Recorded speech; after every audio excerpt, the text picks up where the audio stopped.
வாச்சாத்தி பாலியல் வன்கொடுமையால் பாதிக்கப்பட்டவர்களுக்கு அரசு வேலையும் நிவாரணமும் உடனடியாக வழங்க வேண்டும் என்று சட்ட விழிப்புணர்வு முகாமில் மனு அளிக்கப்பட்டுள்ளன. தருமபுரி மாவட்டம் வாச்சாத்தி கிராமத்தில் தமிழ்நாடு சட்டப்பணிகள் ஆணையம் மற்றும் மாவட்ட சட்டப்பணிகள் சேவை மையம் சார்பில் சட்ட விழிப்புணர்வு முகாம் நடைபெற்றது. நீதிமன்றம் அறிவித்தபடி வாச்சாத்தி பாலியல் வன்கொடுமையால் பாதிக்கப்பட்ட 18 பெண்களுக்கு தலா 10 லட்சம் ரூபாய் நிவாரணம், குடும்பத்தில் ஒருவருக்கு அரசு வேலை வழங்க வேண்டும் என்று ஆணையத்தின் செயல் தலைவர் நீதிபதி எஸ். வைத்தியநாதனிடம் மனு அளிக்கப்பட்டது. மேலும் வாச்சாத்தி வன்முறையில் பாதிக்கப்பட்ட 133 பேரின் வீடுகள், கால்நடைகள் சூறையாடப்பட்டதாகவும் அந்த குடும்பங்களை சேர்ந்தவர்களுக்கும் அரசு நிவாரணம் வழங்க வேண்டும் என்றும் மனு அளிக்கப்பட்டது.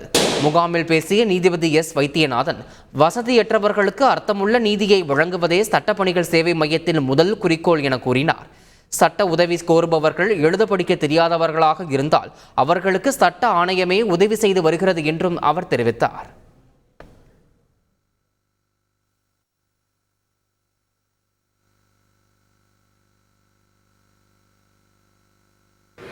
இலவச சட்ட உதவி தேவைப்படும் ஒருவர் சட்டப்பணி ஆணையத்தின் அல்லது சட்டப்பணிகள் குழுவையோ எழுத்து மூலம் தொடர்பு கொள்ளலாம். அவ்வாறு தொடர்பு கொள்ளும் பட்சத்தில் தேவைப்படும் சட்ட உதவிகள் அனைத்தும் தகுதி உள்ள நபர்களுக்கு இலவசமாக செய்து கொடுக்கப்படும். எழுத படிக்க தெரியாதவர்களாக இருந்தால் சட்ட ஆணையமே அதற்கான வழிமுறைகளை அவர்களுக்கு தெரிவிக்கும். செய்திகளை உடனுக்குடன் தெரிந்து கொள்ள உடனே சப்ஸ்கிரைப் பண்ணுங்க.